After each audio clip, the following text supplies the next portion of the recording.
Yeah, I look at Google for the long term and I go, I think they're going to have the best app in terms of AI. Because if you think about it, what makes an AI app smart? It's data. Well, they've got the most free data in the world because of YouTube. And so if you think about what's the most expensive thing to create, it's video. And so if you look at products they have like VO3 or Nano Banana, which is why the stock is up so much today, because they hit number one on the US free app store on Apple over on Friday. And they passed ChatGPT. That's why the stock's up a lot. From Wall Street to Silicon Valley, the AI boom has been framed as a battle between OpenAI, Microsoft, and a handful of flashy startups. But Dan Niles argues that the quiet winner may actually be Alphabet, the company many once thought was slipping behind. The secret weapon isn't just its search engine dominance, it's the oceans of video data on YouTube, giving Google a training advantage no competitor can easily replicate. That advantage may be the reason some investors now believe the best AI stock no one is talking about could already be hiding in plain sight. You combine that with the fact that it's trading at a market multiple at 25 times. You've got Meta up at 27 times PE, and then you've got the AI names in the 30s. And the stock has a long way to go, especially given that antitrust remedy was way better than any of us ever imagined. They can pay to be the default, search engine. They don't have to go ahead and spin off any of their divisions. I mean, they're in great shape when you look out over the next 5 to 10 years, I think. Yeah, rumors of their demise may have been quite exaggerated. The market has been punishing overvalued AI darlings, yet Alphabet trades at a valuation that looks downright modest compared to rivals.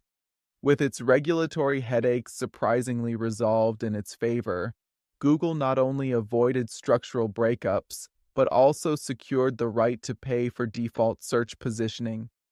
For long-term investors, this may represent a rare chance to buy into a leading AI player at a discount. That's really driving this. What I think you're going to hear more talk about in a year or two, though, is their video app, VO3. Now, you can only produce about 8 seconds of videos today, but this is the worst it's ever going to be. And so that's going to give them a massive edge, especially given they've got all that YouTube content to train on for free, whereas other people like OpenAI, they don't have free user-generated content that they can train on. The mention of BO3 reveals Alphabet's next big play, generative video. If text-to-image models transform the creative industries, video AI could be a seismic shift. Even in its infancy, BO3 hints at a future where Google leverages its unmatched video archives to push past competitors shackled by licensing costs and content scarcity. Yeah, I think OpenAI is going to have a lot of problems when you look out 5 years from now for two reasons. Number one, the guys they're competing with, which is Microsoft, Google, AWS. They've got massive cash flow generating businesses in other areas that they can use to fund all of their AI development. With OpenAI, they don't have any of that. They're planning on burning $115 billion in cash through calendar 29.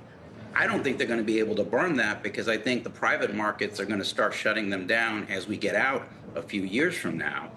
For all the hype surrounding ChatGPT, OpenAI faces an uphill battle.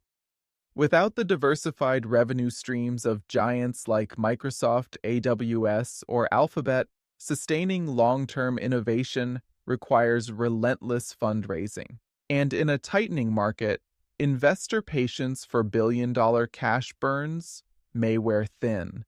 This financial fragility underscores why Niles believes the more sustainable advantage lies with big tech incumbents. The biggest issue is the winners are going to be the ones that have got massive troves of free data they can train on. So who are those companies? ByteDance has TikTok, so all that data. Meta's got Instagram and Facebook itself. Google's obviously got YouTube. And then on the corporate side, everybody has a Oracle database, right? Over 60% of S&P 500 companies. So they're in great shape. And then Microsoft with Office has got a great stronghold as well. The real AI arms race isn't about who builds the sleekest model. It's about who controls the deepest pools of data. Whether it's TikTok's short-form clips, Meta's social graph, or Google's video empire, these platforms hold the raw material for the next generation of AI. And with YouTube dwarfing nearly every other library of user-generated video, Alphabet's advantage is becoming clearer. You remember Yahoo, you can go back to cell phones, right? Nokia had dominant market share at 40% of the total market. You had Motorola then, you had RIM, BlackBerry, the Crackberry, remember that? You had MySpace and social media. And so I think I'm a big believer that the market's not going up 20% a year forever, right? I lived through 01, 02. At a certain point, if you look back over the past 3 years, including this year, you'll have had from the big five companies, which is the three hyperscalers plus Meta and Oracle, they will have spent $825 billion in CapEx over the past 3 years. The industry probably about 1.2 trillion. It's not too early to say, hey, am I getting any return on that? History reminds us that the first movers don't always win. Netscape, MySpace, Nokia, all once dominant, now reduced to cautionary tales. Today, investors are asking if AI will follow a similar path. With trillions being poured into infrastructure, the market will eventually demand returns, and the companies with staying power will be those with lasting advantages in both data and scale. We've heard Dan Niles outline why Alphabet may be the best AI stock no one is talking about. His case highlights several key themes that are worth recapping. First, Google's access to an unmatched treasure trove of user-generated video content gives it a training advantage that even the most hyped AI startups can't replicate.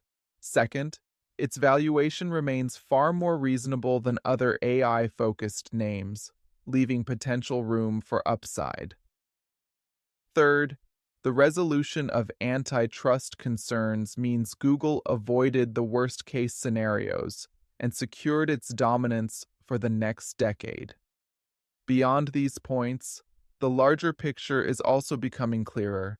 The AI race isn't going to reward every participant equally. Just as we saw with MySpace, BlackBerry, and Yahoo, early leadership can quickly vanish when true scale and data advantages kick in. Niles's warning is that companies without diversified revenue streams and free access to massive data pools may simply run out of money before they can win. For investors, that means looking past the buzz of OpenAI and focusing on players like Alphabet, who can weather storms and still come out stronger. The lesson is that this isn't just about innovation, it's about endurance, infrastructure, and access to the right kind of fuel, data. Alphabet checks all of those boxes, which is why some argue it could quietly become the single most important AI company of the decade. So the question is, where are you in that process? And I think we're getting closer to that as we get into 2026. Now, it's time to hear from you. Do you think Alphabet is truly the overlooked winner in the AI race? Or will a surprise challenger rewrite the story before 2026?